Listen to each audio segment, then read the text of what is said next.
Hey folks, what's up? I know you're used to seeing this face on this camera, on your TV screen, only on Mondays. But this holiday season is being so good. I saw my Cowboys play almost a perfect game a couple days ago. And then yesterday, I saw them put together a second half to come back and say, we are still the best team in the NFL. I decided to, after I ate that turkey yesterday, I need to come back on today and eat this turkey named Stephen A. Smith for my Dallas Cowboys and all that lives in Cowboys Nation. First Take is in the house.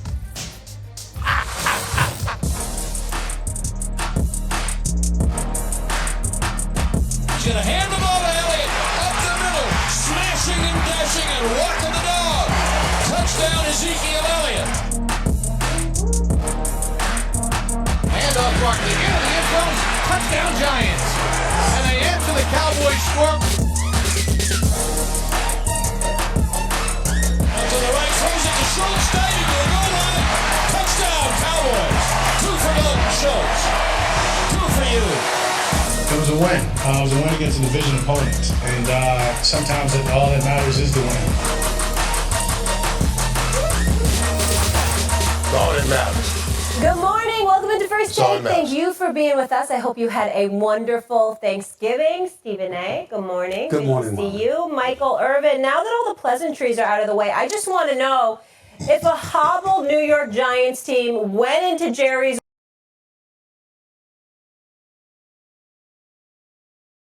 you still be here this morning? I got a lot of things that I'm going to have to answer for to God. So if they would have lost, I might not have been here. I don't need to put this on the list too. Let me just give you some truth in that. But that is not the case. And Molly, I don't even like how you trying to already pat your stats after beating a hobbled New York Giants team. We'll get ready to talk about all of this. Hobbled or not, you can only play the people that are in front of you, and the Cowboys played the people that were in front of them, and it happened to be a Giant team who's very good. Okay. To Stephen A.'s point, I was leading the witness. I get it. I'll get to the question You weren't now. leading the witness, but I will tell you, this is a rare occurrence. It's not just because it's Friday.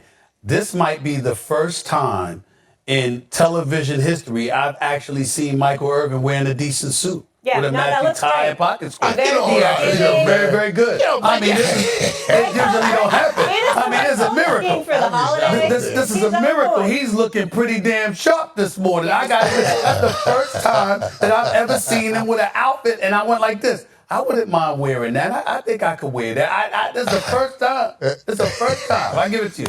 I give it to you. You know what's so funny, man? What's so funny? I choose this as my. This is my, like a remote suit. This ain't no live and in-person suit. This is like a remote suit. Well, you need to do remote more often. Yeah. You need to do remote more often. Yeah, don't worry. Nails done, hair done, everything did. Let's do it. The Cowboys' CeeDee Lamb had himself a day, putting Dallas in position for one of Dak Prescott's 2 scoring passes to Dalton Schultz and Ezekiel Elliott's TD run in a 28-20 victory over the New York Giants on Thanksgiving Day. Despite the win, penalties continue to be an issue for Dallas. Here's Mike McCarthy. To win a game when you have 2-1 penalties to your opponent, that's obviously not where you want to be. We got to be more disciplined, stop hurting ourselves on drives and self-inflicted wounds, whether it be me turning the ball over, being too aggressive, or not on the same page as receivers, false starts. We've got to clean all that stuff up. But I'm as confident as I can be. I know what this team is capable of, especially with this defense that we have. As I said, we control everything that's in front of us. All right, S.A., what did we learn about the Cowboys? Not a damn thing.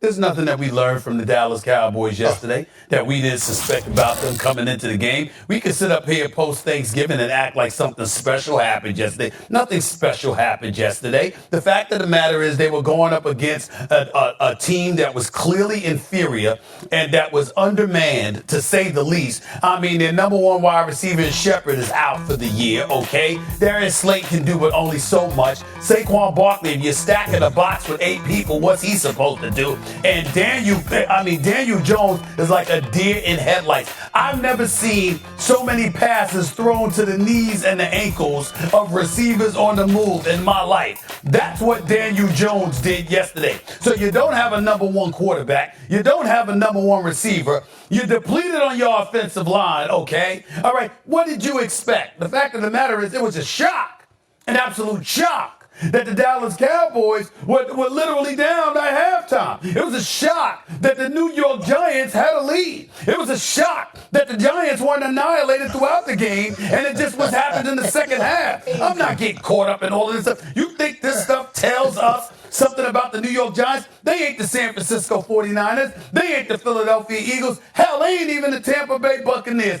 I am not concerned at all about what I saw yesterday. Dallas, they looked good. That's what they were supposed to do. I did see Dak Prescott throw 2 interceptions. Let's see him do that against Philadelphia or San Francisco. I did see Michael Gallup. I'm very, very pleased with what I saw from Michael Gallup. I know CeeDee Lamb had a big game numbers-wise, but I like how Michael Gallup looked. Michael Gallup seemed to be saying, what the hell y'all clamoring for Odell Beckham Jr. for? I'm here. I'm all right. We don't need Odell Beckham Jr., but you still got the team literally politicking and putting out promotional and marketing campaigns to lure Odell Beckham Jr.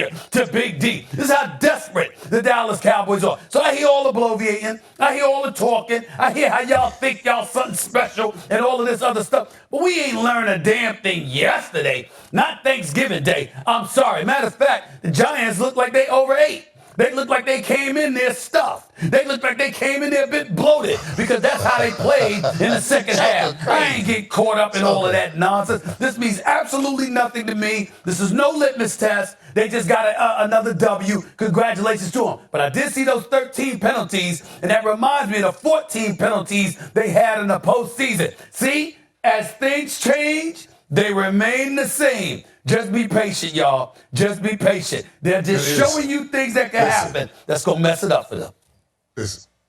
Listen, let me say this first. Let me say this because I knew, I knew this would be part of it also. Just like the Minnesota thing last week. Every time Dallas takes out a 8-1 team or a 7-3 team, teams that are at the top of the food chart as far as the record goes in the NFL, the next day, all of a sudden, those teams were not who we thought they were. Everybody always says that. I want to give the Giants some credit. I was at that game yesterday, and I saw an incredible effort out of the Giants. I heard what the announcers were talking about, that the Giants had looked long and hard after losing that game to Detroit and how they looked within themselves. And they showed up early in this game, and they played hard. It reminded me of a game when I remember when Washington was winning Super Bowls and we had just came in, and Wilbert Marshall, he was playing linebacker.